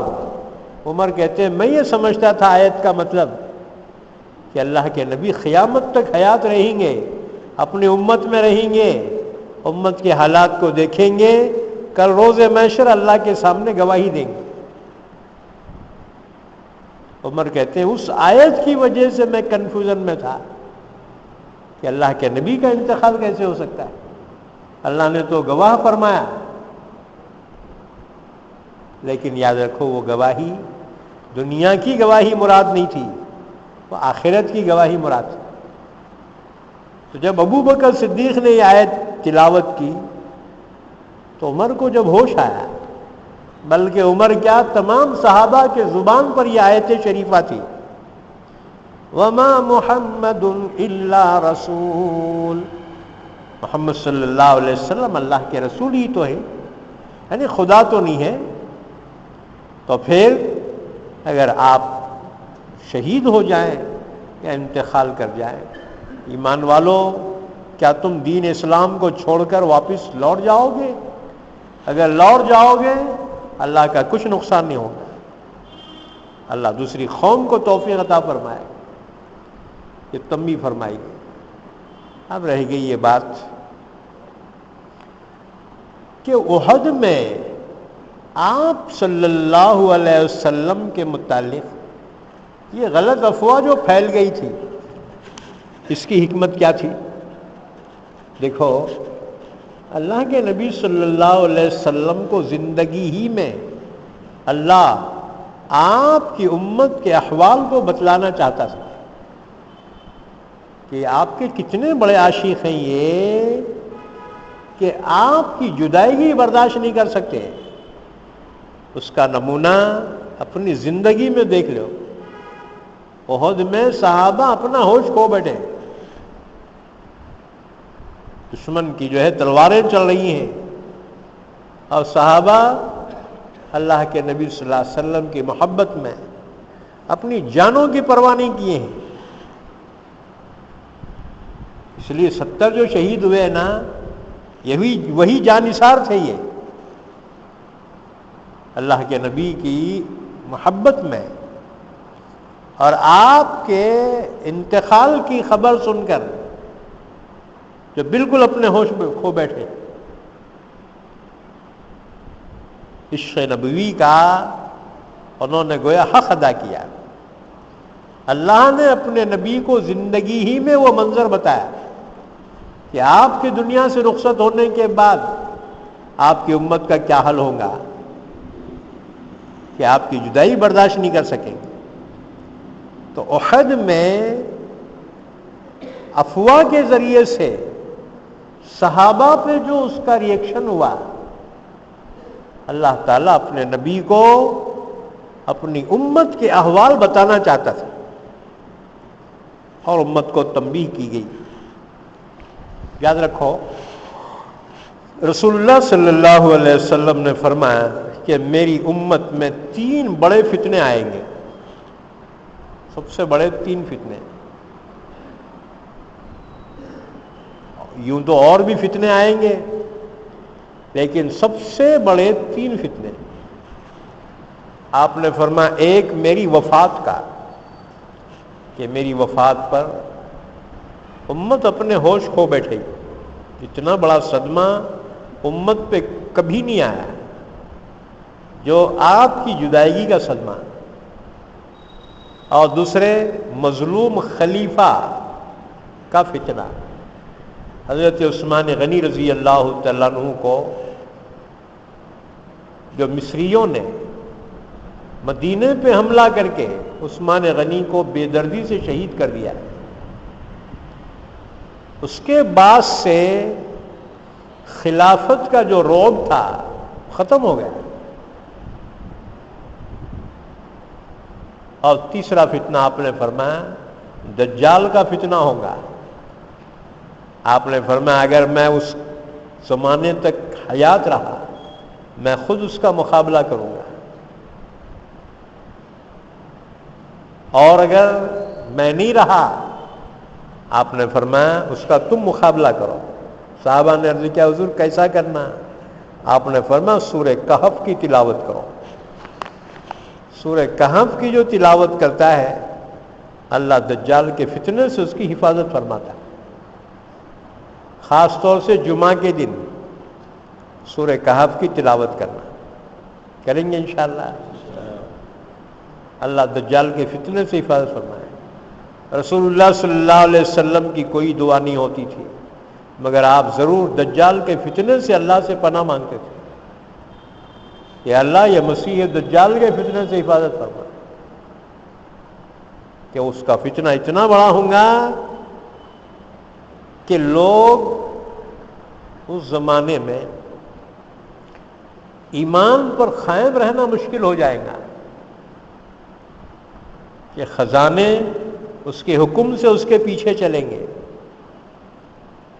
اور وہ آسمان کو حکم دیں گا، اس کے حکم سے آسمان بارش برسائے گا، زمین کو حکم دیں گا، زمین اس کے حکم سے اناج اگائے گی، اور خزانے اس کے پیچھے چلیں گے جیسے مکھیاں پیچھے چلتے ہیں،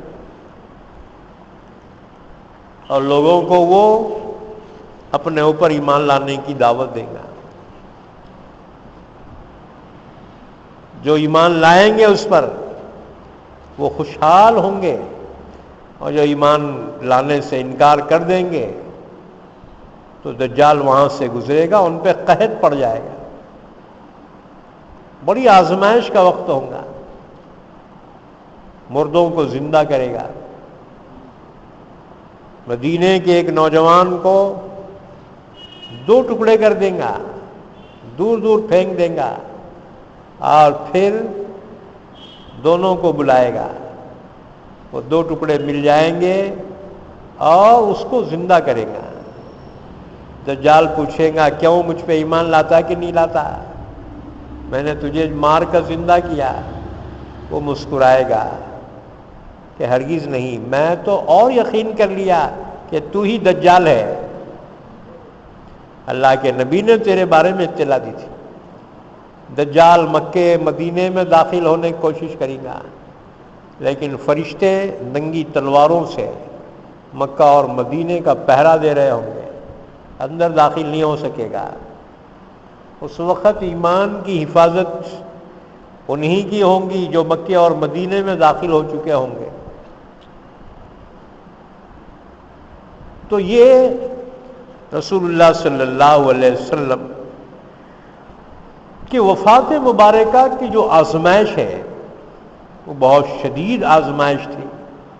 اللہ نے فرمایا وما محمد الا رسول، اور محمد صلی اللہ علیہ وسلم اللہ کے رسول ہی تو ہیں، قد خلت من قبلہ الرسل، آپ سے پہلے بہت سے رسول گزر چکے ہیں۔ افإن مات او قتل، کیا پھر اگر آپ انتقال کر جائیں یا شہید کر دیے جائیں، انقلبتم علی اعقابکم، تو تم الٹے قدم واپس لوٹ جاؤ گے، اسلام سے پھر جاؤ گے۔ ومن ينقلب على عقبيه فلن يضر الله شيئا، اور جو اپنے قدموں کے بل واپس الٹے پھر جائے گا اللہ کا کچھ نقصان نہیں کر سکے گا۔ وَسَيَجْزِي اللَّهُ الشَّاكِرِينَ، اور القریب اللہ بدلہ دے گا شکر گزاروں۔ وَمَا كَانَ لِنَفْسٍ أَن تَمُوتَ إِلَّا بِإِذْنِ اللَّهِ كِتَابًا مُؤَجَّلًا۔ دیکھو موت اللہ کے اختیار میں ہے، کوئی شخص خود ہو کے نہیں مر سکتا۔ اب تم بولیں گے خودکشی کرنے والا، یاد رکھو یہ مردار موت ہے، یہ خودکشی کی موت مردار اور حرام موت ہے۔ بندے کو کیا اختیار ہے؟ اللہ کی امانت میں خیانت کرنے کا، کہ جان اللہ کی دی ہوئی ہے، جسم اللہ کا دیا ہوا ہے، بندے کو کوئی اختیار نہیں ہے کہ اپنے آپ کو ہلاکت میں ڈالے۔ لیکن اس کے باوجود موت کوئی ضروری نہیں ہے، جس کی چاہے واقع ہوتی ہے اور جو چاہے تڑپتا ہے۔ وَمَا كَانَ لِنَفْسٍ أَن تَمُوتَ إِلَّا بِإِذْنِ اللَّهِ كِتَابًا مُؤَجَّلًا، اور کسی نفس کے لیے اختیار نہیں ہے کہ وہ مر جائے مگر اللہ کے حکم سے۔ اللہ کا جب حکم ہوتا ہے اس کے بعد ہی موت واقع۔ کتابا مؤجلا، ایک وقت مقررہ ہے، اس سے پہلے موت نہیں آ سکتی۔ وَمَن يُرِدْ ثَوَابَ الدُّنْيَا نُؤْتِهِ مِنْهَا وَمَن يُرِدْ ثَوَابَ الْآخِرَةِ نُؤْتِهِ مِنْهَا۔ اچھا، یہ ناکامیابی کی ایک وجہ یہ ہوئی تھی کہ پہاڑ پہ تیر انداز جو تھے نیچے اتر گئے تھے۔ کئی کے واسطے اترے تھے؟ مال غنیمت حاصل کرنے کے لیے۔ کافر جو بھاگ رہے تھے نا، مال چھوڑ کے بھاگ رہے تھے، تو یہ اتر کے مال غنیمت حاصل کر رہے ہیں، حالانکہ اوپر بیٹھتے تھے۔ تو تقسیم میں تو ان کو ملنا ہی تھا، تقسیم ہوں گی تو سب کے درمیان ہوں گی، یہ تو نہیں ہے جس نے لیا اس کا ہی ہو گیا۔ مال غنیمت تو اکٹھا نبی کے پاس ہوتا تھا اور آپ پھر برابر تقسیم کرتے تھے۔ پھر پہاڑ سے نیچے جو اترے ہیں، اللہ تعالیٰ نے فرمایا وَمَن يُرِدْ ثَوَابَ الدُّنْيَا نُؤْتِهِ مِنْهَا، جو دنیا کا بدلہ چاہتا ہے ہم اس کو اس میں سے دے دیتے ہیں۔ وَمَن يُرِدْ ثَوَابَ الْآخِرَةِ نُؤْتِهِ مِنْهَا، اور جو آخرت کا ثواب چاہتا ہے ہم اس کو اس میں سے بھی دے دیتے ہیں، یعنی نیت پہ دار و مدار ہے۔ وَسَنَجْزِي الشَّاكِرِينَ، اور ہم عنقریب بدلہ دیں گے شکر گزاروں۔ وَكَأَيٍّ مِّن نَّبِيٍّ قَاتَلَ مَعَهُ رِبِّيُّونَ كَثِيرٌ، پھر صحابہ کو تنبیہ کی جا رہی، دیکھو تم سے پہلے بھی نیک بندے خدا کے انبیاء کرام کے ساتھ رہے ہیں، اور انبیاء کرام کے ساتھ انہوں نے خدا کی راہ میں جنگیں کی ہیں، دشمن سے جنگیں کی ہیں، لہذا انہوں نے جو کردار ادا کیا اللہ کے نیک بندوں نے، تمہیں بھی وہی کردار ادا کرنا چاہیے۔ ان کا کردار کیا تھا کہ وہ سست نہ ہوئے، ہمت نہیں ہارے، بلکہ نبیوں کے ساتھ اپنی جانوں کے نذرانے پیش کیے۔ تو تمہیں بھی وہ حوصلہ اور ہمت کے ساتھ نبی کا ساتھ دینا چاہیے۔ وَكَأَيٍّ مِّن نَّبِيٍّ، اور کتنے نبی ہیں، قَاتَلَ مَعَهُ رِبِّيُّونَ كَثِيرٌ، ان کے ساتھ مل کر بہت سے اللہ والے لڑے ہیں۔ فَمَا وَهَنُوا لِمَا أَصَابَهُمْ فِي سَبِيلِ اللَّهِ، وہ کمزور نہیں پڑے، وہ سست نہ پڑے اس کی وجہ سے جو کچھ ان کو اللہ کی راہ میں پہنچا۔ تکلیفیں تو اللہ کی راہ میں پہنچیں گی، وہاں تو پھولوں کی سیج تو نہیں ہے، وہ تو جنگ کا میدان ہے، وہاں تکلیفیں تو پہنچیں گی۔ وَمَا ضَعُفُوا وَمَا اسْتَكَانُوا، کمزور نہ پڑے اور انہوں نے نامردی نہیں بتائی۔ وَاللَّهُ يُحِبُّ الصَّابِرِينَ، اور اللہ ثابت قدم رہنے والوں کو پسند فرماتا ہے۔ یہ تنبیہ کی جا رہی ہے جنگ احد کی کوتاہیوں پر. وما كان قولهم الا ان قالوا، ان کی زبانوں پہ بس یہی دعا تھی، ربنا اغفر لنا ذنوبنا، اے ہمارے پروردگار ہمارے گناہوں کو معاف فرما، واسرافنا فی امرنا، ہمارے معاملے میں ہماری زیادتیوں کو یا اللہ معاف فرما، وثبت اقدامنا، تیری راہ میں ہمارے قدموں کو جما دے، وانصرنا علی القوم الکافرین، اور ہماری مدد فرما کافر قوم کے مقابلے. جب انہوں نے یہ دعا کی اور ثابت قدمی کے ساتھ، ہمت کے ساتھ، انبیاء کرام کے ساتھ راہ خدا میں لڑے ہیں، فآتاہم اللہ ثواب الدنیا، اللہ نے ان کو دنیا کا بھی اجر عطا فرمایا، وحسن ثواب الآخرہ، اور آخرت کا بہترین ثواب بھی عطا فرمایا، واللہ یحب المحسنین، اور اللہ تعالی نیک لوگوں کو پسند فرماتا ہے. اللہ سے دعا ہے اللہ ہم سب کو قرآن پاک سمجھنے کی، عمل کرنے کی توفیق عطا فرمائے. بسم اللہ الرحمن الرحیم، الحمد للہ رب العالمین، والصلاة والسلام علی نبینا محمد وعلی آلہ وصحبہ اجمعین. اے اللہ ہمارے گناہوں کو معاف فرما، خطاؤں سے درگزر فرما، ہمارے مرحومین کی مغفرت فرما، ہمارے بیماروں کو شفائے کامل عطا فرما، پریشان حالوں کی پریشانی دور فرما، حاجت مندوں کی حاجت روائی فرما، مقروضوں کے قرض کی ادائیگی کے فیصلے فرما. اے اللہ بے اولادوں کو نیک صالح اولاد سے نواز دے، رکاوٹوں کو دور فرما، بن بیاہی بچیوں کے نکاح کے فیصلے فرما. اے اللہ ہمارے ملک میں امن و امان قائم فرما، خصوصاً ایمان والوں کی جانوں کی، مالوں کی، عزت کی، آبرو کی، ایمان کی حفاظت فرما. حاضرین مجلس اور حاضرات مجلس کی جائز تمنائیں دلی مرادوں کو پورا فرما. جب تک زندہ رکھ ہم تمام کو اسلام پر زندہ رکھ اور خاتمہ ایمان پر فرما. وصلی اللہ علی نبینا محمد وعلی آلہ وصحبہ اجمعین برحمتک یا ارحم الراحمین.